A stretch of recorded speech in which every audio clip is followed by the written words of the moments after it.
قل هل يستوي الذين يعلمون والذين لا يعلمون إنما يتذكر أولو الألباب. أشهد أن لا إله إلا الله.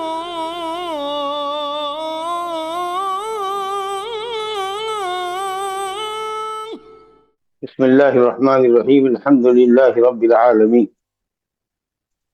والعاقبة للمتقين والصلاة والسلام على المبعوث رحمة للعالمين قائد الغر المحجلين نبينا وإمامنا محمد وعلى آله وأصحابه أجمعين، أما بعد.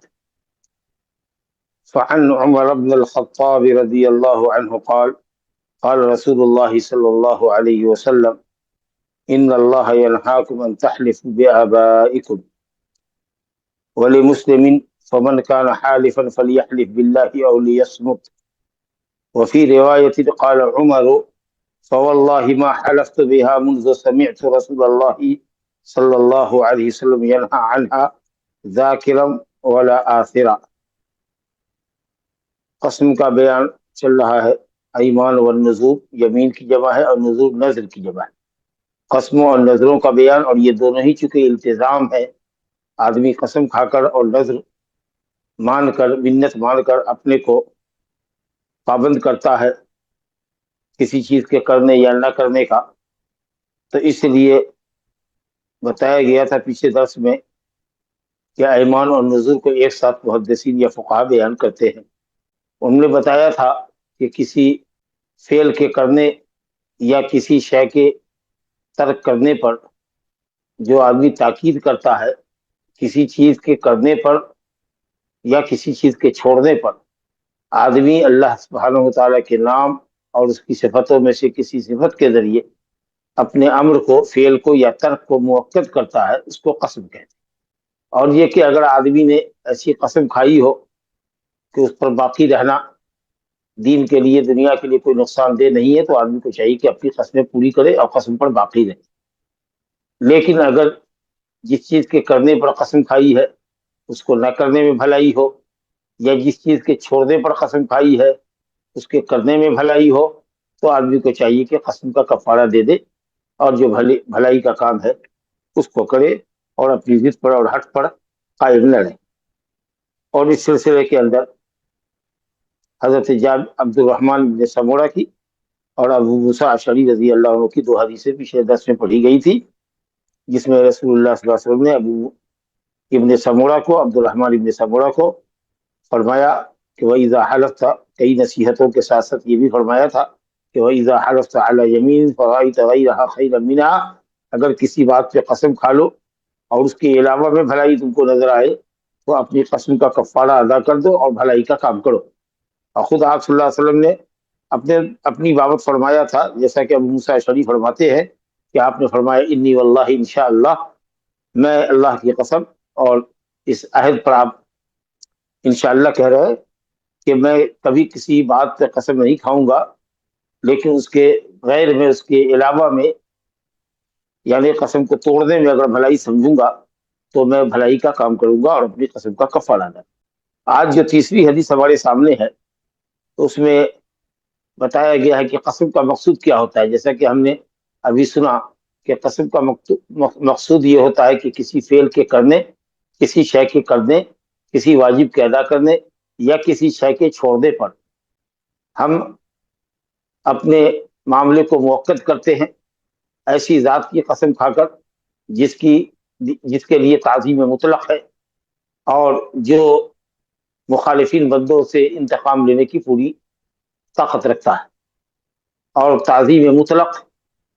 بلا قید کے، بلا شرط، بلا قید کے ہر طرح کی تعظیم اور بڑائی کس کے لیے؟ اللہ سبحانہ وتعالیٰ کے لیے۔ اور وہی ہے جو بندے سے انتقام لینے پر قادر ہے، مخالفین سے انتقام لینے پر قادر ہے۔ تو قسم کا مقصد یہ بھی ہوتا ہے کہ محلوف بہی کی تعظیم، جس کی قسم کھائی جائے اس کی تعظیم، اور مومن کے لیے وہ ہستی اللہ سبحانہ وتعالیٰ کی ہے جو سب سے معظم ہے اور وہی قادر ہے اپنے بندوں سے انتقام لینے پر۔ اس لیے اگر کوئی شخص ضرورت کے وقت میں قسم کھاتا ہے تو وہ صرف اللہ کے نام کی اور اس کی صفتوں میں سے کسی صفت کی قسم کھائے، غیر اللہ کی قسم نہ کھائے۔ عام طریقے سے جاہلیت میں لوگ باپ دادا کی قسمیں کھایا کرتے تھے، لیکن باپ کے اوپر قیاس کر لیجیے ماں کو، اور اسی طریقے سے بیوی کی قسم کھانا، بیٹے کی قسم کھانا، اپنی جان کی قسم کھانا، نبی کی قسم کھانا، کعبہ کی قسم کھانا، جو بھی مخلوق ہے اللہ کے سوا جو بھی مخلوق ہے وہ سب حکم میں برابر ہے۔ ایک اللہ خالق ہے جس کی قسم کھائی جا سکتی ہے، اور اس کے علاوہ اللہ سبحانہ تعالیٰ کے علاوہ جو ہے وہ سب مخلوق ہے، اور کسی بھی مخلوق کی قسم کھانا ناجائز ہے، حرام ہے۔ اور حضرت ابن عمر رضی اللہ عنہ سے روایت ہے سنن وغیرہ میں کہ من کفر بغیر اللہ، من حلف بغیر اللہ فقد کفر، جس نے غیر اللہ کی قسم کھائی اس نے کفر کیا، اور یہ کفر یا شرک اصغر، ملت سے خارج کرنے والا کفر نہیں، چھوٹا کفر ہے۔ بہرحال باپ دادا کی قسمیں کھانا ہمارے لیے حرام ہے۔ اگر قسم کھانی ہو،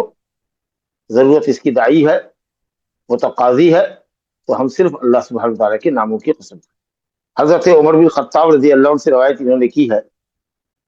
کہ رسول اللہ صلی اللہ علیہ وسلم نے فرمایا، اللہ تمہیں منع کرتا ہے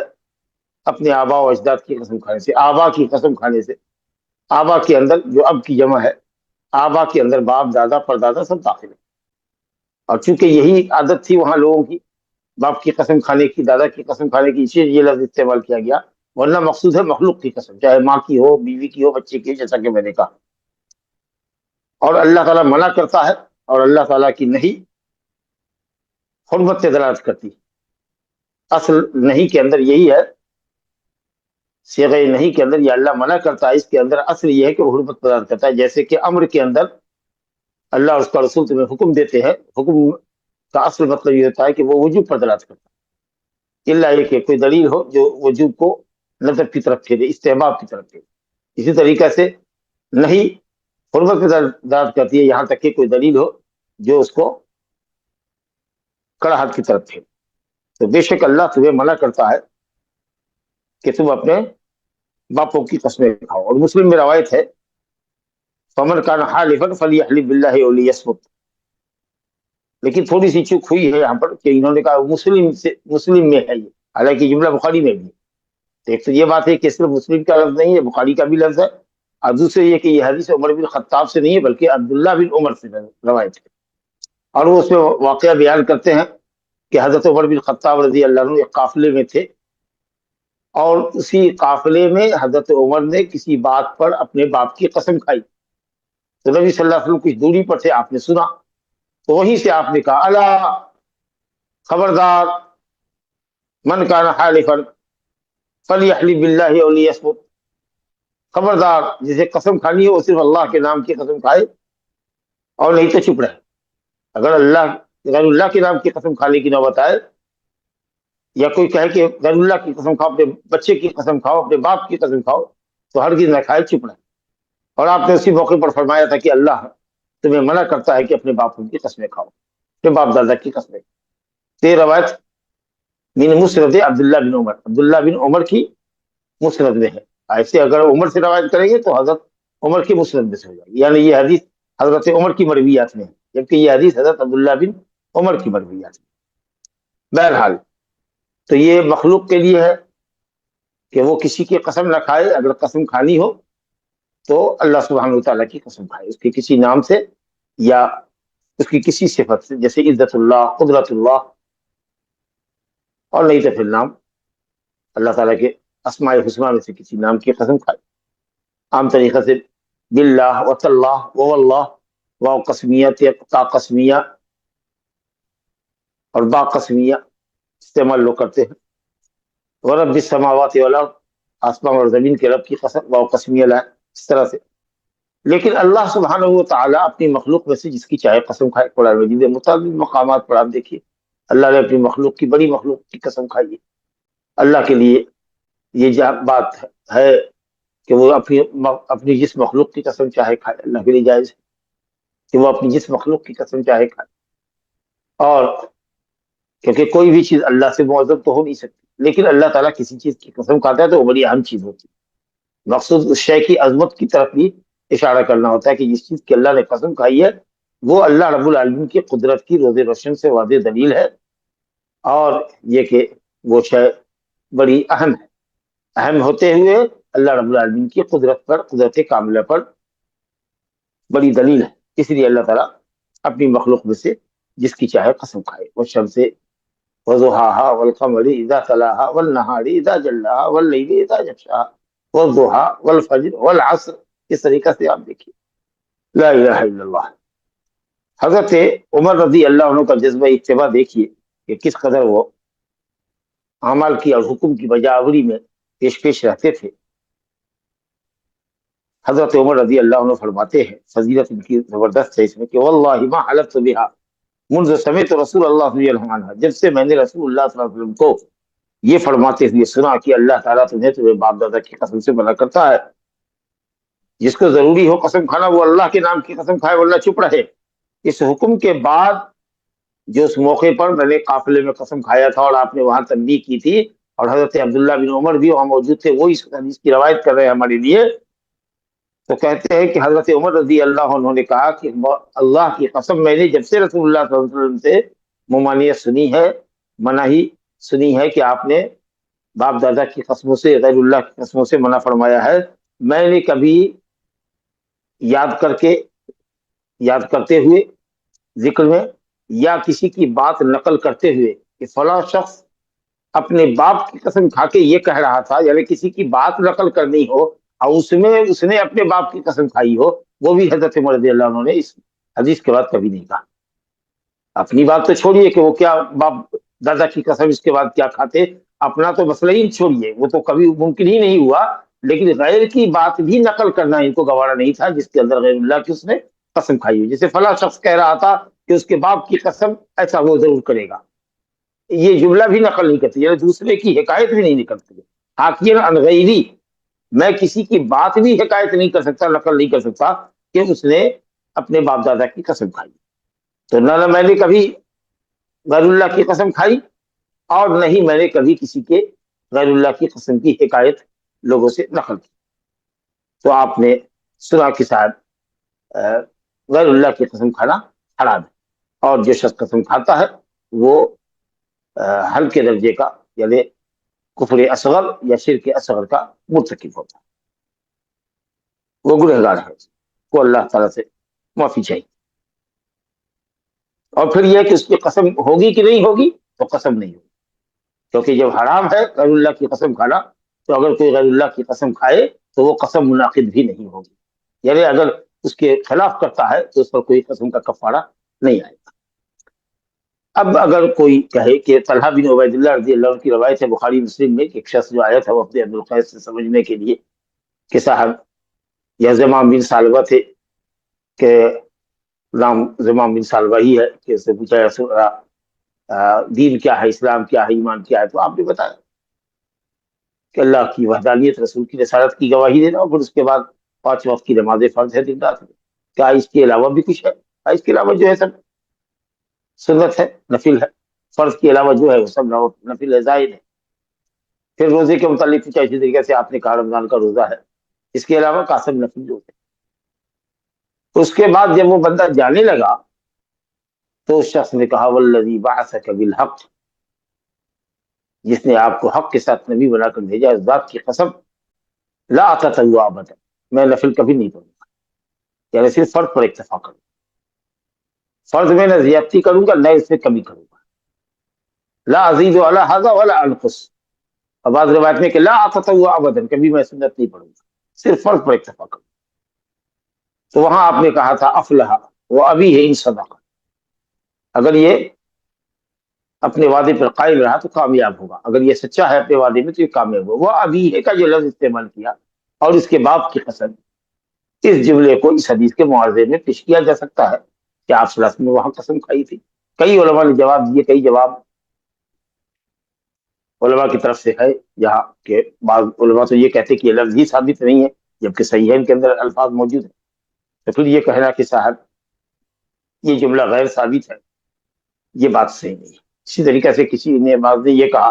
کہ وہ رب ابھی ہے، رب کا لفظ اضاف مضاف جو ہے وہ محذوف ہے، اور اس کے باپ کے رب کی قسم، اگر ایسا ہوتا تو کوئی مسئلہ ہی نہیں، لیکن صاف لفظ ہے وہ ابھی ہے، کیوں بلا ضرورت آپ مقدر مانتے ہیں؟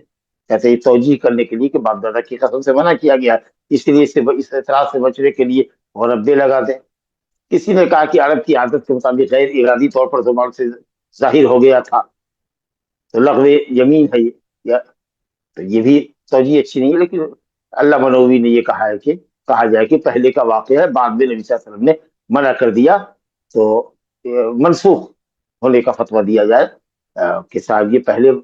ایسا تھا، بعد میں اصل نے منع فرما دیا۔ اور لگتا ہے کہ صاحب یہ قول جو ہے زیادہ اچھا ہے، کسی ایک پیج سے یا بیجا تعویل کرنے سے بہتر ہے کہ وہ پہلے کا واقعہ تھا، بعد میں ممانعت آ گئی کہ باپ دادا کی قسمیں نہ کھاؤ، واللہ اعلم۔ چلیے ایمان کے باب کی، قسم کے باب کی چوتھی حدیث ہے ہمارے سامنے۔ وعن ابی ہریرہ رضی اللہ عنہ عن النبی صلی اللہ علیہ وسلم قال قال سلیمان بن داؤد علیہ السلام لأطوفن الليلة على 70 امرأة تلد كل امرأة منهن غلاما يقاتل في سبيل الله فقيل له قل إن شاء الله فلم يقل فطاف بهن فلم تلد منهن إلا امرأة واحدة نصف إنسان قال فقال رسول الله صلى الله عليه وسلم لو قال إن شاء الله لم يحنث وكان ذلك دركا لحاجته فقيل له قل إن شاء الله يعني قال له الملك۔ دیکھیے حضرت سلیمان ابن داؤد علیہ السلام یا علیہ السلام کا اس میں ایک واقعہ ذکر ہے۔ ہم سب جانتے ہیں کہ حضرت سلیمان اور ان کے والد داؤد علیہ السلام دونوں باپ بیٹے جلیل القدر نبی تھے، اور حضرت سلیمان علیہ السلام انبیاء بنی اسرائیل میں اس حیثیت سے بھی بہت مشہور ہے کہ جو حکومت اللہ نے حضرت سلیمان علیہ السلام کو دی وہ ان سے پہلے کسی کو نہیں تھی، اور ان کے بعد تو دعا ہی انہوں نے کی تھی کہ اللہ حبلی ملک اللہ ينبغي لأحد من بعدی، ایسی حکومت دے جو کسی اور کو میرے بعد نہ دی۔ چرند پرند، انس و جن، حتیٰ کہ چوٹی وغیرہ تک پرندوں پر سب پر حکومت تھی۔ بڑی فراست تھی، بڑی ذہانت اللہ نے دی تھی، اور حضرت داؤد علیہ السلام کے ہاتھ میں لوہا موم ہو جاتا تھا، مشہور چیزیں۔ حضرت سلیمان ابن داؤد علیہ السلام اتنے بڑے بادشاہ تھے، دنیا میں ایسا کوئی بادشاہ نہیں گزرا، بڑے جاہو حشم تھے، بہت بڑا لشکر تھا ان کا، انسانوں میں سے، جناتوں میں سے، جانوروں میں سے، اور دوسری مخلوقات میں سے، طیور و وحوش میں سے، بہت بڑا لشکر ان کا ہوتا۔ تو اسی حساب سے بیویاں بھی بہت زیادہ تھی۔ اب یہاں تو 70 بیویوں کا ذکر ہے، اب بخاری شریف یا صحیحین کی بعض روایت میں 90 بیویوں کا ذکر ہے، کسی میں 99 کا ہے، کسی میں 100 کا ہے۔ تو کچھ علماء نے کہا کہ 90 آزاد عورتیں تھی، حرائر تھی، بقیہ ایما تھی، لونڈی تھی۔ کسی نے کہا کہ بھئی 90 تھی، 90 پلس تھی، تو 90 پر روک دیا گیا، پلس کو شمار نہیں کیا ہے، 92 93 کو شمار نہیں کیا ہے، کیونکہ راؤنڈ فگر لوگ مانتے ہیں، اور جو اس سے الگ ہوتا ہے 92 روپیز اگر آپ کے پاس ہے تو آپ نے کہا کہ ہاں 90 ہے روپے، یا کسی نے اس کو 92 کو 100 کہہ دیا۔ تو اس طریقے سے توجیہ کرنے کی کوشش کی ہے علماء نے۔ تو بہرحال زیادہ سے زیادہ جو روایت آئی ہے وہ 100 تک کی آئی ہے، اور کہیں 60 اور کہیں 70 ہے، اور بنی اسرائیلی روایات ہے کہ 1000 تھی۔ بہرحال میں اس کی تصدیق کریں گے، تکذیب کریں گے، لیکن جو ہمارے یہاں جو شریعت میں آئی ہے وہ زیادہ سے زیادہ بیویوں کی تعداد 100 آئی ہے۔ تو خیر کے اندر ان کی بڑی رغبت تھی، اور وہ چاہتے تھے کہ صاحب جہاد کے ذریعے اعلاء کلمت اللہ ہو، اور اس نیک نیتی کے ساتھ انہوں نے قسم کھائی کہ وہ اپنی تمام بیویوں کے پاس آج کی رات جائے گی۔ اب اگر مان لیجیے کہ 90 پلس ہے یا 99 ہے یا 100 ہے، تو 100 بیویوں کے پاس جائیں گے، 100 بیویوں سے مقاربت کریں گے، 100 بیویوں سے ہم بستری کریں گے، اور سب کی سب حاملہ بنیں گی، اور سب کی سب لڑکا جنیں گی انشاءاللہ، سب کو لڑکا پیدا ہوگا، تولد ہوگا لڑکا، جو جوان ہو کر کے توانا تندرست ہوگا اور اللہ کے راستے میں جہاد کرے۔ فرشتہ جو ان کے ساتھ تھا، ہر آدمی کے پاس ہوتا ہے فرشتہ اور شیطان۔ تو بہرحال ان کے فرشتے نے، اور کسی نے کہا کہ ان کے خاص مقربین درباریوں میں سے کسی نے جو سنا یہ بات تو کہا کہ قل انشاءاللہ، کہیے انشاءاللہ، لیکن یا تو کام کاج میں مشغول رہے ہوں گے، اس کی وجہ سے دھیان نہیں دیا اس پر، یا ممکن ہے کہ اللہ رب العالمین کے فضل و کرم سے اس قدر پر اعتماد تھے اور اللہ پر اس قدر بھروسہ کامل تھا اور نیک نیتی تھی اس مقاربت میں کہ اس کی وجہ سے انہوں نے بہت زیادہ انشاءاللہ کے لفظ کو اہمیت نہیں۔